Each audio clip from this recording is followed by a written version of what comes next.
ಅಪೊಸ್ತಲರ ಕೃತ್ಯಗಳು 22ನೇ ಅಧ್ಯಾಯ. ಸಹೋದರರೇ, ತಂದೆಗಳೇ, ಈಗ ನಾನು ನಿಮಗೆ ಮಾಡುವ ಪ್ರತಿವಾದವನ್ನು ಕೇಳಿರಿ ಎಂದು ಕೂಗಿ ಹೇಳಿದನು. ಅವನು ತಮ್ಮ ಸಂಗಡ ಇಬ್ರಿಯ ಭಾಷೆಯಲ್ಲಿ ಮಾತಾಡುವುದನ್ನು ಕೇಳಿ ಅವರು ಮತ್ತೂ ನಿಶಬ್ದವಾದರು. ಆಗ ಅವನು ಹೇಳಿದ್ದೇನೆಂದರೆ, ನಾನು ಯಹೂದ್ಯನು, ಕಿಲಿಕ್ಯದ ತಾರ್ಸದಲ್ಲಿ ಹುಟ್ಟಿದವನು, ಆದರೆ ಈ ಪಟ್ಟಣದಲ್ಲೇ ಬೆಳೆದವನು. ಗಮಲಿಯೇಲನ ಪಾದ ಸನ್ನಿಧಿಯಲ್ಲಿ ನಮ್ಮ ಪಿತೃಗಳ ಧರ್ಮಶಾಸ್ತ್ರದಲ್ಲಿ ಪೂರ್ಣ ಶಿಕ್ಷಿತನಾದೆನು. ನೀವೆಲ್ಲರೂ ಈ ಹೊತ್ತು ದೈವರ ವಿಷಯದಲ್ಲಿ ಅಭಿಮಾನಿಗಳಾಗಿರುವಂತೆಯೇ ನಾನು ಅಭಿಮಾನಿಯಾಗಿದ್ದೆನು. ಕ್ರಿಸ್ತ ಮಾರ್ಗದವರನ್ನು ಹಿಂಸಿಸುವವನಾಗಿ ಗಂಡಸರಿಗೂ ಹೆಂಗಸರಿಗೂ ಬೇಡಿ ಹಾಕಿಸುತ್ತಾ ಅವರನ್ನು ಸೆರೆಮನೆಗಳಿಗೆ ಕೂಡಿಸುತ್ತಾ ಇದ್ದೆನು. ಅವರ ಕೊಲೆಗಾದರೂ ಹಿಂತೆಗೆಯಲಿಲ್ಲ. ಈ ವಿಷಯದಲ್ಲಿ ಮಹಾಯಾಜಕನು ಹಿರಿಸಭೆಯವರೆಲ್ಲರೂ ಸಾಕ್ಷಿಗಳಾಗಿದ್ದಾರೆ. ಅವರಿಂದಲೇ ನಾನು ದಮಸ್ಕದಲ್ಲಿದ್ದ ಸಹೋದರರಿಗೆ ಕಾಗದಗಳನ್ನು ತೆಗೆದುಕೊಂಡು ಅಲ್ಲಿಗೆ ಹೋದವರನ್ನು ಬೇಡಿಗಳಿಂದ ದಂಡನೆಗಾಗಿ ಯೆರೂಸಲೇಮಿಗೆ ತರಬೇಕೆಂದು ಹೊರಟೆನು. ನಾನು ಪ್ರಯಾಣ ಮಾಡುತ್ತಾ ದಮಸ್ಕದ ಹತ್ತಿರಕ್ಕೆ ಬಂದಾಗ ಸುಮಾರು ಮಧ್ಯಾಹ್ನದಲ್ಲಿ ಪಕ್ಕನೆ ಆಕಾಶದೊಳಗಿಂದ ಒಂದು ದೊಡ್ಡ ಬೆಳಕು ನನ್ನ ಸುತ್ತಲೂ ಹೊಳೆಯಿತು. ನಾನು ನೆಲಕ್ಕೆ ಬಿದ್ದೆನು. ಆಗ, ಸೌಲನೇ ಸೌಲನೇ, ನನ್ನನ್ನು ಯಾಕೆ ಹಿಂಸೆ ಪಡಿಸುತ್ತೀ ಎಂದು ನನಗೆ ಹೇಳಿದ ಒಂದು ಶಬ್ದವನ್ನು ಕೇಳಿದೆನು. ಅದಕ್ಕೆ ನಾನು, ಕರ್ತನೇ, ನೀನಾರು ಎಂದು ಕೇಳಲು ಆತನು, ನೀನು ಹಿಂಸೆ ಪಡಿಸುವ ನಜರೇತಿನ ಯೇಸುವೇ ನಾನು ಎಂದು ನನಗೆ ಹೇಳಿದನು. ನನ್ನ ಜೊತೆಯಲ್ಲಿದ್ದವರು ಬೆಳಕನ್ನು ಕಂಡರೆ ಹೊರತು ನನ್ನ ಸಂಗಡ ಮಾತಾಡಿದವನ ಶಬ್ದವನ್ನು ಕೇಳಲಿಲ್ಲ. ಆಗ ನಾನು, ಕರ್ತನೇ, ನಾನೇನು ಮಾಡಬೇಕು ಎಂದು ಕೇಳಲು ಕರ್ತನು ನನಗೆ, ನೀನೆದ್ದು ದಮಸ್ಕದೊಳಗೆ ಹೋಗು, ಮಾಡುವುದಕ್ಕೆ ನಿನಗೆ ನೇಮಿಸಿರುವುದೆಲ್ಲ ಅಲ್ಲಿ ತಿಳಿಸಲ್ಪಡುವುದು ಎಂದು ಹೇಳಿದನು. ಆ ಬೆಳಕಿನ ಪ್ರಭಾವದಿಂದ ನನಗೆ ಕಣ್ಣು ಕಾಣದೆ ಇದ್ದದರಿಂದ ನನ್ನ ಜೊತೆಯಲ್ಲಿದ್ದವರು ನನ್ನನ್ನು ಕೈ ಹಿಡಿದು ದಮಸ್ಕದೊಳಗೆ ಕರೆದುಕೊಂಡು ಹೋದರು.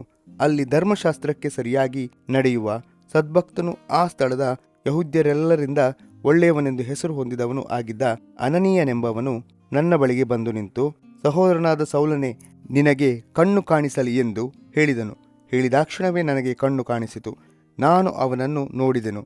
ಆಮೇಲೆ ಅವನು, ನಮ್ಮ ಪಿತೃಗಳ ದೇವರು ತನ್ನ ಚಿತ್ತವನ್ನು ನೀನು ತಿಳ್ಕೊಳ್ಳುವುದಕ್ಕೂ ಆ ನೀತಿವಂತನನ್ನು ನೋಡುವುದಕ್ಕೂ ಆತನ ಬಾಯಿಂದ ಒಂದು ಮಾತನ್ನು ಕೇಳುವುದಕ್ಕೂ ನಿನ್ನನ್ನು ನೇಮಿಸಿದ್ದಾನೆ. ನೀನು ಕಂಡು ಕೇಳಿದ್ದರ ವಿಷಯದಲ್ಲಿ ಎಲ್ಲ ಮನುಷ್ಯರ ಮುಂದೆ ಆತನಿಗೆ ಸಾಕ್ಷಿಯಾಗಿರಬೇಕು. ಈಗ ನೀನೇಕೆ ಸಾವಕಾಶ ಮಾಡುತ್ತಿ? ಎದ್ದು ಆತನ ಹೆಸರನ್ನು ಹೇಳಿಕೊಳ್ಳುವವನಾಗಿ ದೀಕ್ಷಾಸ್ನಾನ ಮಾಡಿಸಿಕೊಂಡು ನಿನ್ನ ಪಾಪಗಳನ್ನು ತೊಳೆದುಕೋ ಅಂದನು.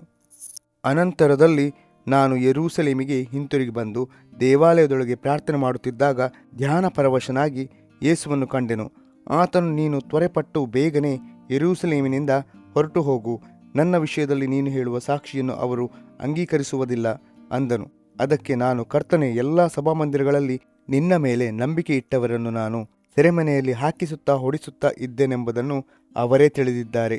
ಮತ್ತು ನಿನ್ನ ಸಾಕ್ಷಿಯಾದ ಸ್ತೆಫನನ ರಕ್ತವು ಚೆಲ್ಲಿಸಲ್ಪಟ್ಟಾಗ ನಾನು ಹತ್ತಿರ ನಿಂತು ಒಪ್ಪಿಕೊಂಡು ಅವನನ್ನು ಕೊಂದವರ ವಸ್ತ್ರಗಳನ್ನು ಕಾಯುತ್ತಿದ್ದೆನಲ್ಲ ಅಂದೆನು.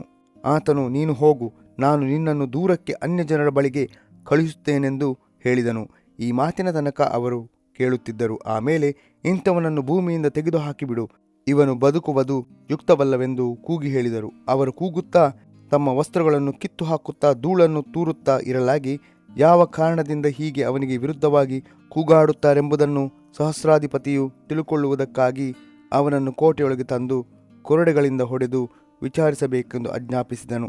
ಅವರು ಪೌಲನನ್ನು ಬೊಗ್ಗಿಸಿ ಬಾರುಗಳಿಂದ ಕಟ್ಟುವಾಗ ಅವನು ತನ್ನ ಹತ್ತಿರ ನಿಂತಿದ್ದ ಶತಾಧಿಪತಿಯನ್ನು, ರೋಮಾಪುರದ ಹಕ್ಕುದಾರನಾದ ಮನುಷ್ಯನನ್ನು ನ್ಯಾಯ ವಿಚಾರಣೆ ಮಾಡದೆ ಕೊರಡೆಗಳಿಂದ ಹೊಡಿಸುವುದು ನಿಮಗೆ ನ್ಯಾಯವೋ ಎಂದು ಕೇಳಿದನು.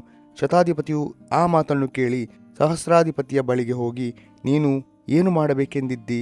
ಈ ಮನುಷ್ಯನು ರೋಮಾಪುರದ ಹಕ್ಕುದಾರನು ಎಂದು ಹೇಳಲು ಸಹಸ್ರಾಧಿಪತಿಯು ಪೌಲನ ಹತ್ತಿರಕ್ಕೆ ಬಂದು, ನೀನು ರೋಮಾಪುರದವರ ಹಕ್ಕುಳ್ಳವನೇನು? ನನಗೆ ಹೇಳು ಎಂದು ಅವನನ್ನು ಕೇಳಿದನು. ಅವನು ಹೌದು ಅಂದನು. ಅದಕ್ಕೆ ಸಹಸ್ರಾಧಿಪತಿಯು, ನಾನು ಬಹಳ ಹಣ ಕೊಟ್ಟು ಆ ಹಕ್ಕನ್ನು ಕೊಂಡುಕೊಂಡೆನು ಅನ್ನಲು ಪೌಲನು, ನಾನಾದರೋ ಹಕ್ಕುದಾರನಾಗಿ ಹುಟ್ಟಿದವನು ಅಂದನು. ಅವನನ್ನು ಹೊಡೆದು ವಿಚಾರಿಸುವುದಕ್ಕೆ ಬಂದವರು ಕೂಡಲೇ ಅವನನ್ನು ಬಿಟ್ಟರು. ಅದಲ್ಲದೆ ಅವನನ್ನು ರೋಮಾಪುರದ ಹಕ್ಕುದಾರನೆಂದು ಸಹಸ್ರಾಧಿಪತಿಗೆ ತಿಳಿದು ಬಂದಾಗ ತಾನು ಅವನನ್ನು ಕಟ್ಟಿಸಿದ್ದರಿಂದ ಅವನಿಗೂ ಭಯ ಹಿಡಿಯಿತು. ಪೌಲನು ಹಿರೀ ಸಭೆಯವರ ಮುಂದೆ ನಿಂತು ಮಾತಾಡಿದ್ದು, ಪೌಲನ ಮೇಲೆ ಯಹೂದ್ಯರು ಯಾವ ತಪ್ಪು ಹೊರಿಸುತ್ತಾರೆಂಬುವ ವಿಷಯದಲ್ಲಿ ನಿಜವಾದ ಸಂಗತಿಯನ್ನು ತಿಳಿಯಬೇಕೆಂದು ಅಪೇಕ್ಷಿಸಿ, ಸಹಸ್ರಾಧಿಪತಿಯು ಮರುದಿನ ಅವನ ಬೇಡಿಗಳನ್ನು ಬಿಚ್ಚಿ ಮಹಾಯಾಜಕರು ಹಿರೀಸಭೆಯವರೆಲ್ಲರೂ ಕೂಡಿ ಬರುವುದಕ್ಕೆ ಅಪ್ಪಣೆ ಕೊಟ್ಟು ಪೌಲನನ್ನು ಕರೆದುಕೊಂಡು ಹೋಗಿ ಅವರ ಮುಂದೆ ನಿಲ್ಲಿಸಿದನು ಎಂಬುದೇ.